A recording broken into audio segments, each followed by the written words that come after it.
In this lifetime, I personally severed every tie between Patricia and me. She stayed in the capital, so I went to the frontier. When she came chasing after me to the borderlands, I locked myself in the military district and refused to see her. When my final moment approached, she stood outside the barracks, crying and begging to see me one last time as the funeral music echoed through the camp. I ignored her. After giving my last orders to my men, I closed my eyes and left this world, and she knelt before my grave, her hair turning completely white overnight. Jordan, why did you stop wanting me? Chapter 1. Jordan. The capital's military district is short of hands. Let's put the frontier mission aside for now. Stay in Beijing. I stared blankly at the steaming enamel mug on the table. When I heard those words, it was like a thunderclap exploded in my ears, jolting me wide awake. Beijing. Stay in Beijing. Wasn't I already dead? I lifted my head sharply, my eyes landing on the wall calendar. 1983. I was reborn. Reborn on the very day before I went to Patricia's house to propose marriage. That day in my previous life, I had sat in this exact same spot, thrilled after hearing the commander's words. I thought staying in Beijing was perfect, close to Patricia, giving me confidence for the proposal. The next day, I carried my promotion papers, 2 boxes of fine liquor, and several bolts of top-quality fabric to Patricia's home. But Patricia had stood by the doorframe, her face colder than the frost of midwinter. I knew her heart belonged to that educated youth named Mario. She was waiting for him to get out of prison. Yet her relatives surrounded her, murmuring, "Patricia, Jordan's an officer, he's got a future. Who knows how long Mario will be stuck inside?" And how did she finally agree?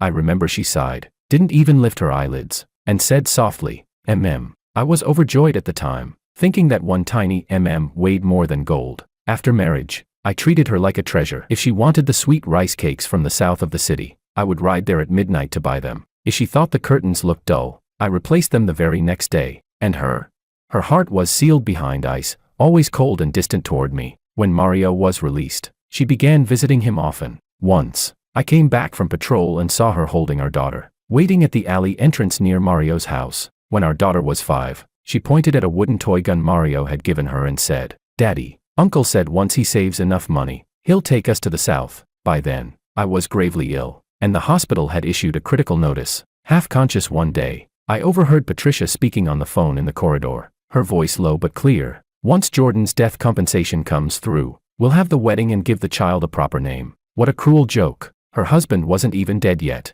and she was already planning to use my pension to fund her own wedding with another man. The thought of my pitiful, wasted first life made my fists clench tight, my nails digging deep into my palms. "Commander, I request a transfer to the frontier." The commander froze mid-sip from his enamel mug, frowning. "The frontier? You know how harsh it is there, don't you? Once you go, it's 5 to 8 years minimum. Think it through."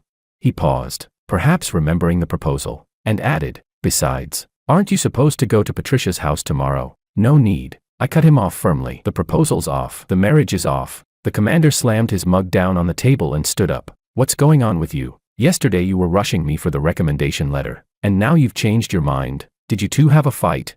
"No fight. I just figured some things out. Beijing's nice, but the frontier needs me more." "What things?" he pressed. "Speak clearly." I opened my mouth, but the memories of my past life stuck in my throat. What could I say? That I'd already lived once and spent a lifetime being made a fool of. Forcing a smile, I replied, "Nothing. Just realized I should go where I'm needed most. I'm a soldier, that's my duty." The commander stayed silent for a long time, exhaled a puff of smoke, and finally said, "Fine, I'll give you 5 days to think it over. If you change your mind within that time, I'll pretend this order was never given." I nodded in agreement. Stepping out of the office building, the autumn wind swept across my face. I looked up. The sky was a clear, piercing blue, so different from the gray haze I'd seen from my hospital bed in my past life. I needed to go home and tell my parents. They'd probably scold me for giving up an easy life in Beijing just to suffer at the frontier. And Patricia, just thinking of her brought all the humiliation of 2 lives flooding back. In my past life, I cherished her like a jewel. To her, I was nothing but a fool. This time, I'm done. If she wants to wait for Mario, let her. If she thinks I'm beneath her, I'll stay far, far away. Having made up my mind, I walked toward the family housing area. When I passed the department store, I saw a red balaji, the same kind of dress I had given her in my previous life, displayed in the window. I paused for a moment, then turned away without looking back. Red dresses, Patricia, none of it has anything to do with me anymore. Chapter 2. When I pushed open the door, the sight in the courtyard made me pause. On the rattan chair lay a pile of brand new red silk quilt covers, and neatly stacked wooden boxes lined the wall. Thermos bottles labeled Shanghai brand and enamel wash basins were piled up like a little hill. Even the old locust tree had bolts of unopened Dacron fabric hanging from its branches, bright reds and soft pinks swaying under the sunset until they almost hurt the eyes. My mother was squatting on the ground, counting red envelopes, while my father stood on a stool, pasting festive paper characters on the doorframe. When they saw me come in, they both turned around. "Jordan, you're back." My mother clapped the dust off her hands, pointing proudly at the things around the yard, her eyes crinkling with joy. "Look at this quilt pattern. Isn't it lovely? Your dad said we should pick the brightest one. And these sweet rice cakes, I asked Aunt Lee to steam them overnight. You can take them tomorrow when you go propose." My father twisted around on the stool, still holding a brush dripping with paste. "Patricia loves candied fruits from the west side of the city. I went this morning and bought 2 pounds. Think that's enough?" In my last life, I had also stood here with tears in my eyes, looking at this very same courtyard full of wedding preparations. They'd always said Patricia was a good girl, that marrying her was my blessing. And after the wedding, they never stopped reminding me to treat her well. Even on my deathbed, my mother had held my hand and whispered, "It's our fault we couldn't help you keep Patricia's heart." But now, watching them busying about, I felt something tighten painfully in my throat. "Dad, Mom, stop for a moment." My mother froze mid-motion as she tucked apples into a basket. "What's wrong? You think these apples are too small? I can go get bigger ones." "It's not about the apples." I stepped closer. The cheerfulness of the courtyard stabbed at my eyes like pins. I pressed my lips together. "The proposal, forget it. I don't want to get married." "What?" My father jumped down from the stool. "What did you say? You don't want to get married? Patricia's such a good girl, why all of a sudden?" "Jordan, did you two have a fight? Girls can be shy, you should be more patient with her." "It's not a fight." I looked at their anxious faces, took a deep breath,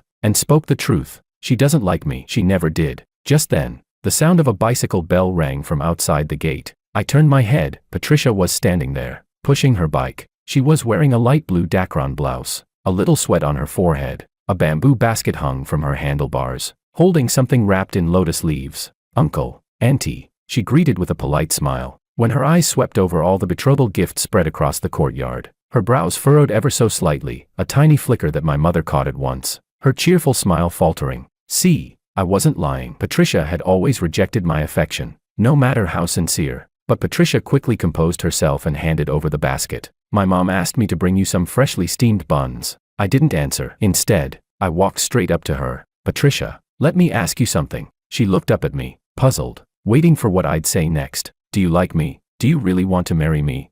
Patricia froze and stepped back, startled by the question. Her lips parted, but no words came out. Still, that fleeting hesitation, that flicker of resistance in her eyes, reflected the truth clearer than any confession. In my last life, she'd done the same. She hadn't wanted it, but under her relatives' persuasion, she'd nodded, treating my devotion as something she was simply owed. The result? 2 miserable people trapped in a hollow marriage. I smiled faintly. My heart felt icy cold, but my mind was finally clear. "As you wish. I won't bother you anymore." "What do you mean by that?"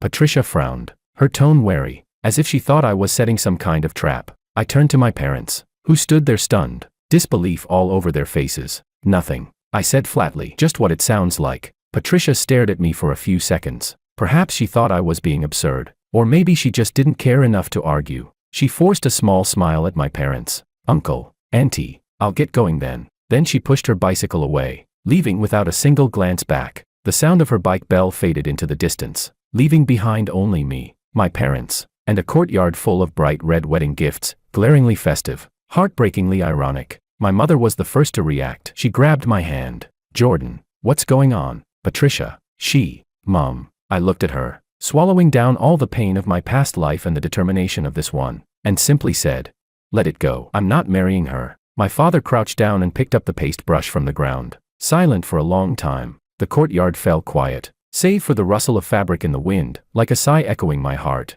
Maybe this was for the best. In this life, I should at least get to choose my own path once. As for Patricia, the men she loves, the future she's waiting for, none of it has anything to do with me anymore. Chapter 3. The cancelled proposal spread through the military compound like wildfire. By the next day, since I hadn't gone to Patricia's house, I naturally became everyone's favorite topic. Old Wang from the mailroom gave me a few extra glances when handing over the newspaper, and even Aunt Lee in the cafeteria couldn't help asking questions as she ladled food onto my tray. I brushed it off vaguely with, "There's been a change in assignment," though deep down I knew this matter would have to be settled sooner or later. At noon the following day, when I stepped out of the base, the sun was blazing overhead. I squinted as I walked toward the residential compound, and saw a familiar figure standing by the gate. Patricia. She stood under the shade of a tree, holding a canvas bag in her hands, her toes absently tracing patterns on the ground. When she saw me, she immediately came toward me. It was the first time she had ever taken the initiative to seek me out. In our previous life, decades of marriage, she probably hadn't even known exactly where my office was. Instinctively,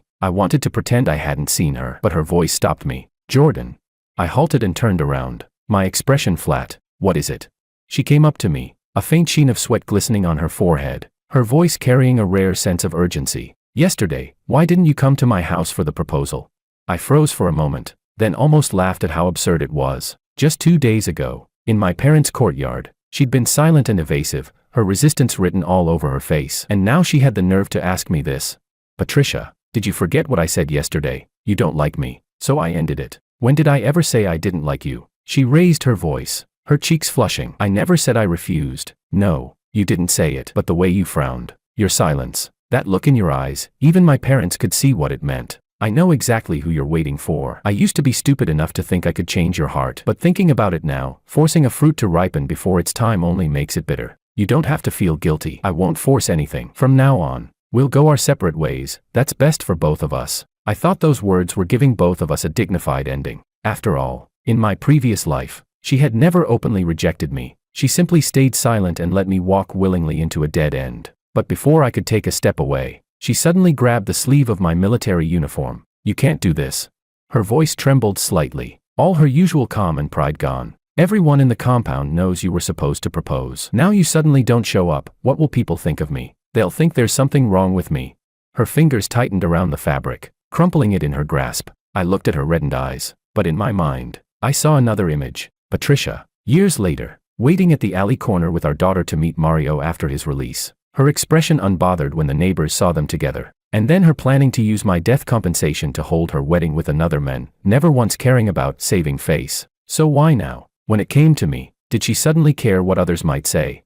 The irony stung. Expressionless, I pulled my sleeve free and took a deliberate step back to put distance between us. My decision won't change. What others say is your concern, not mine. With that, I brushed past her. I didn't look back, so I didn't see the dazed look on her face as she stood there. Even from a distance, though, I caught a glimpse of her under the tree, her figure stretched long in the sunlight. There was something new in her eyes, still distant, but tinged with something else. Confusion, perhaps, or something more complicated, but I neither studied it nor cared to. Let her be. Things needed to end cleanly. Her hesitation, her embarrassment, those were hers to face. As for me, Jordan, I would never again pay the price for her choices. Chapter 4. When I got home, I began packing for my departure. My parents came in after hearing the noise, just in time to see me pressing 2 pairs of rubber shoes into the bottom of my trunk. What are you doing? Why are you packing?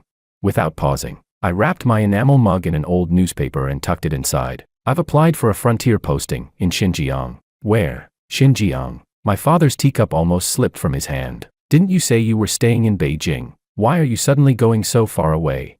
I pressed the last shirt into the trunk, fastened the latch, and said without looking up, I was wrong before. They need people out there more. The room fell silent for a long while. My mother crouched down, running her fingers over the military insignia on the box. You've really decided. The sandstorms there are fierce, and the winters can freeze a man to the bone. Yeah, I've decided, I said, squatting beside her and taking her hands. I leave in 3 days. I thought they'd try to persuade me otherwise, just like they did in my last life. After all, I'm their only son. But suddenly my father slapped his thigh. Then we'll go too. Your mother and I will come with you.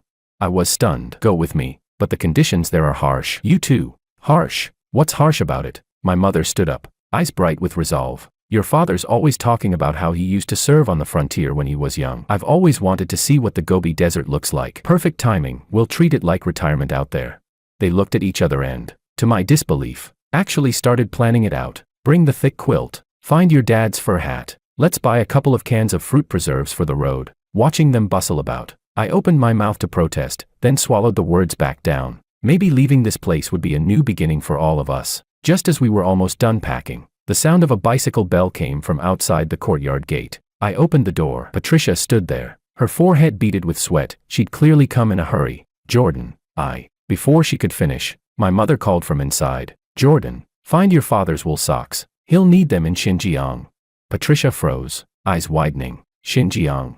In a few days the official notice would be out. It wasn't exactly a secret, and I didn't see the point in hiding it from her. So I leaned casually against the doorframe and nodded. Yeah, I'm leaving in a few days. You're going to Xinjiang. Why? Weren't you staying in Beijing? I applied to serve on the frontier. My tone was calm, detached, as if I were talking about someone else's business, but her voice trembled slightly. Then, when will you be back? I shrugged. Don't know. Maybe 5 years, maybe 10, or maybe, I paused, meeting her eyes. Maybe I'll never come back. The instant those words left my mouth, I saw her eyelashes tremble violently. That woman who had always been cold and distant, who could barely spare me a smile, now had a trace of panic flashing across her face. She stepped closer, her chest rising and falling. You have a good life here in Beijing, why go somewhere so far? Is it because? Patricia. I cut her off, my tone turning firm and heavy. Everyone has their own path. Do I need your permission to walk mine? She froze, lips pressed into a thin line. Sunlight filtered through the leaves, casting dappled shadows across her face. For the first time, I saw unmistakable loss in her eyes, like a cloud scattered by the wind, barely visible before it blurred again with moisture.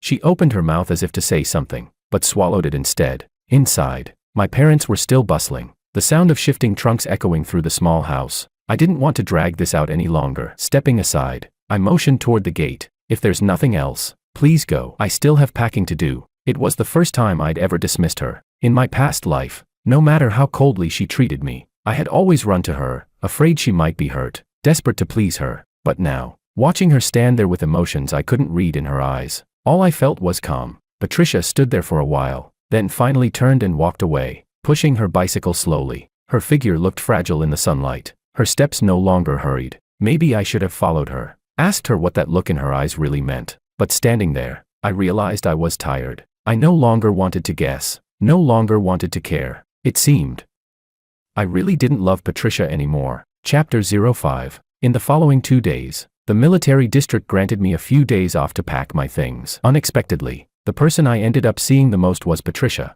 Every couple of days, she would barge into my yard again. The sound of her bicycle bell had basically become a death knell for me. That day, I was stuffing compressed biscuits into a wooden box when she called my name outside the gate again. I opened the door and saw her standing under the sun. The tip of her nose reddened from the heat. Whatever patience I had left was gone. My brow furrowed without me realizing it. Why are you here again?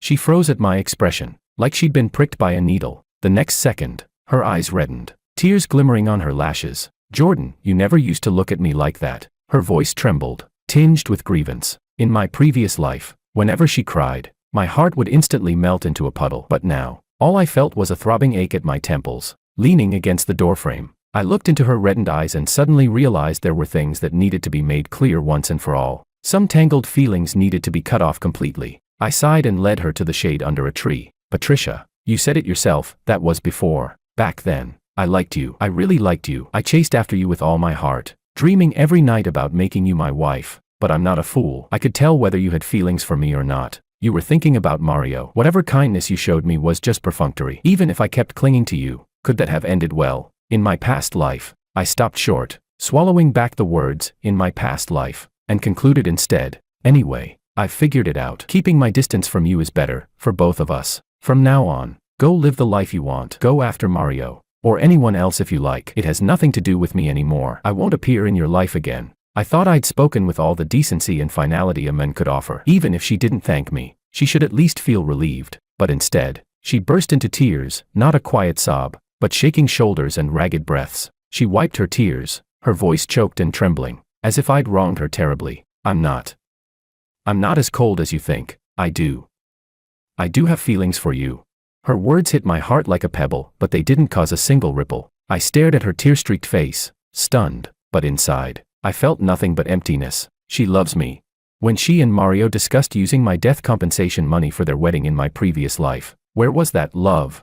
Saying this now, isn't it far too late?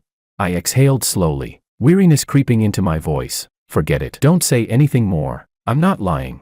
She panicked, taking a step forward as if to grab my hand, then pulled back sharply. I just didn't know how to face you about Mario.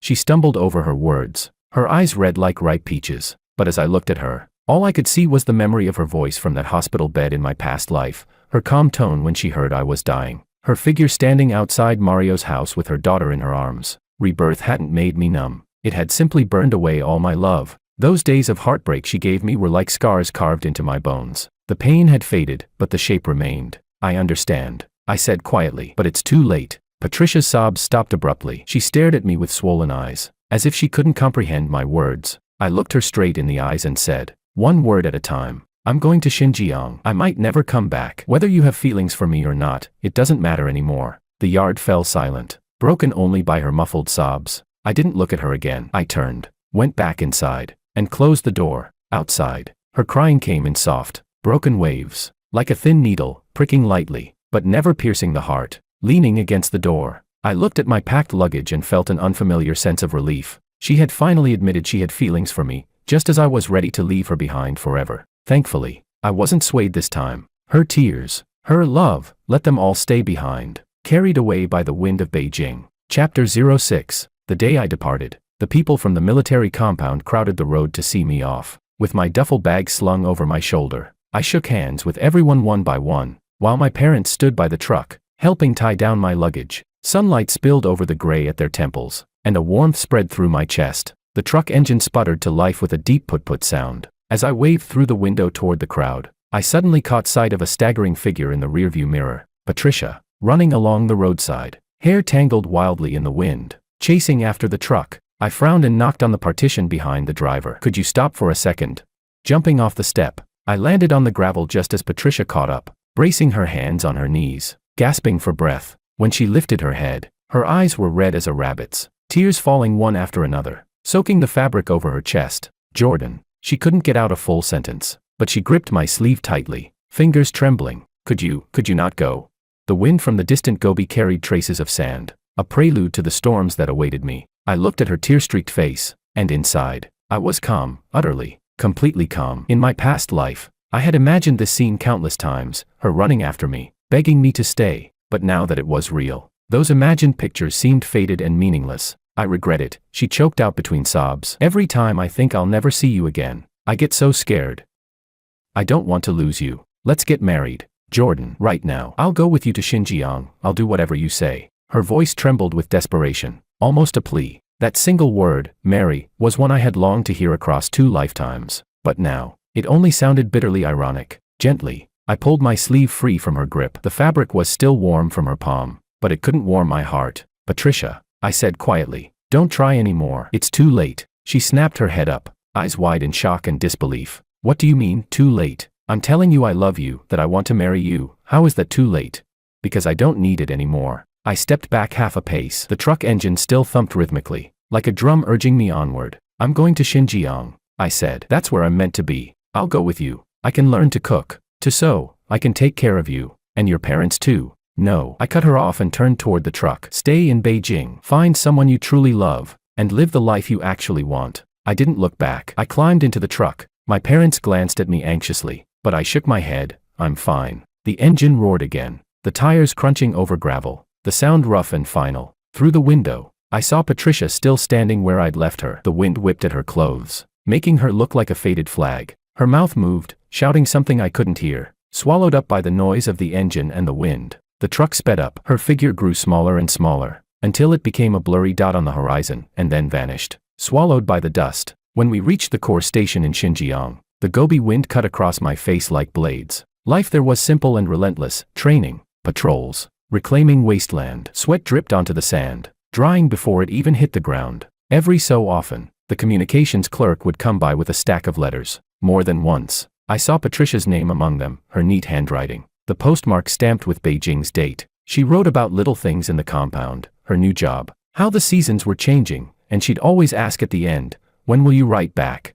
I kept every one of her letters at the bottom of a wooden chest. I never replied to a single one. Sometimes, late at night, lying in the underground shelter while wind and sand rattled the tent, I'd think of her running after the truck, crying, "Let's get married." A flicker of emotion would surface, then the Gobi wind would blow it away. The debts of my last life, the ties of this one, all were severed the moment I closed that truck door. She had her Beijing, I had my Gobi. From then on, mountains high and rivers wide, our lives would never cross again. Chapter 07. But Patricia's persistence turned out to be far greater than I ever imagined. Her letters came steadily for 2 whole years, brown envelopes stacked at the bottom of my wooden chest, covered now by a thin layer of dust. During those 2 years, I earned a commendation for leading a border reconnaissance mission and was promoted from company commander to battalion commander. The color of my epaulets changed when I shouted orders on the training ground. The new recruits behind me stood even straighter. The Gobi wind and sand had carved lines into my face, sharpening my gaze like a blade drawn from its sheath. Everyone who saw me called out, "Commander,"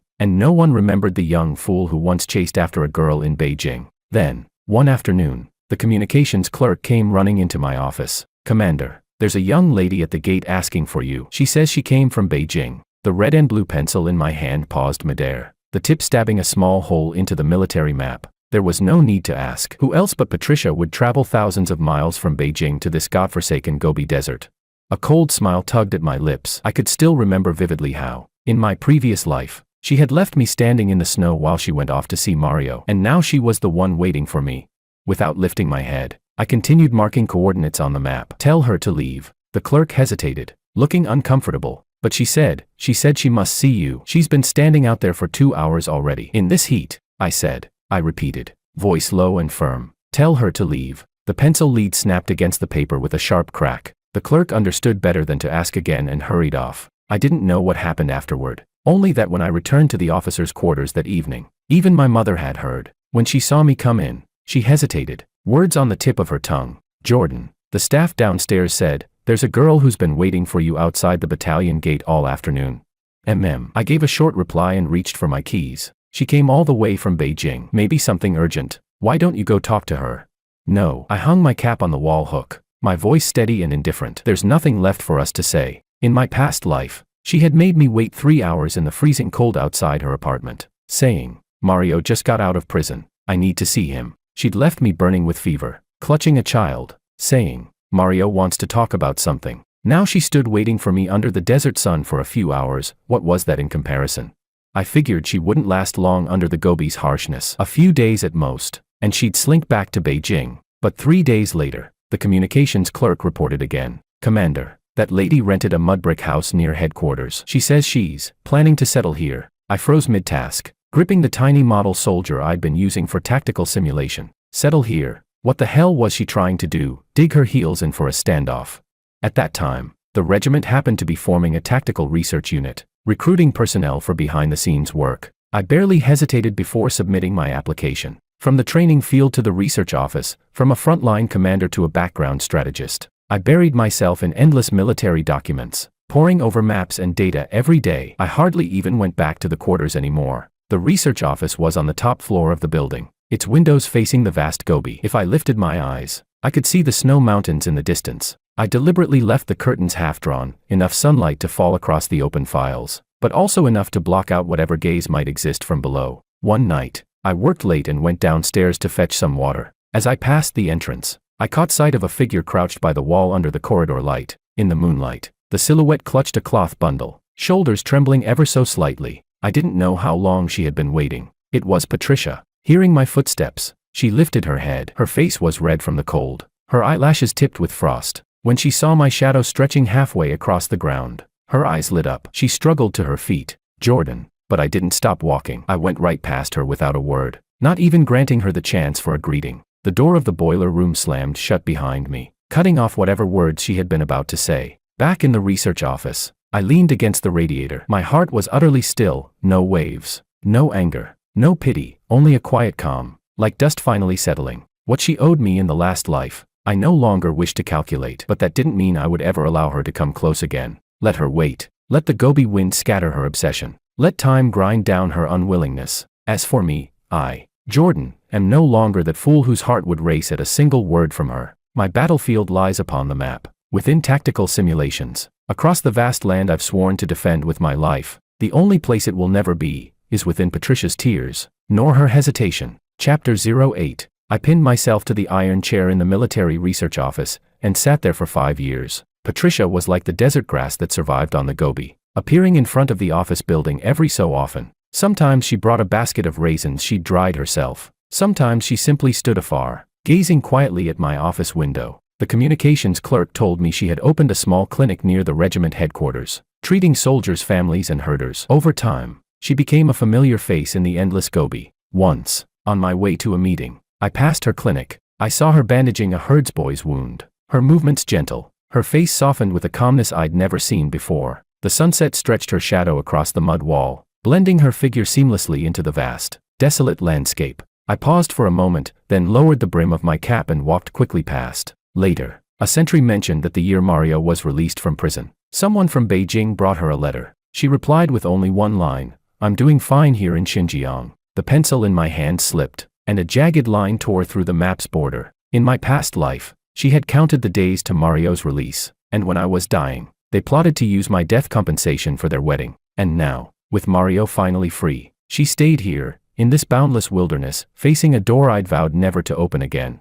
The human heart is a strange thing. In my last life, I'd held out mine to her, and she wouldn't spare it a glance. In this life, I buried it deep beneath the Gobi sand, and now she wanted to dig it up. Maybe people always yearn for what they can't have, but she never understood. On the day I was reborn, my heart had already gone cold, frozen by the winds of the last life, beyond all warmth. I never saw her again, not even when my parents passed away one after another in the Gobi. I stood on a sand dune, holding my mother's urn, and saw Patricia in the distance, carrying a basket, standing quietly by the family compound gate. I turned away, swallowing my tears into the wind and dust. Before they died, both my parents murmured, "Patricia's a good girl, don't be so stubborn." But some wounds, only the one who bears them knows how deep they go. 7 winters later, while sorting tactical reports in the research office, I suddenly coughed up blood. The tests confirmed it, advanced lung cancer. Sunlight from the Gobi spilled across the diagnosis report, glaringly white. I locked the paper in a drawer and kept reporting for duty every day, just moving slower, breathing harder. When the end came,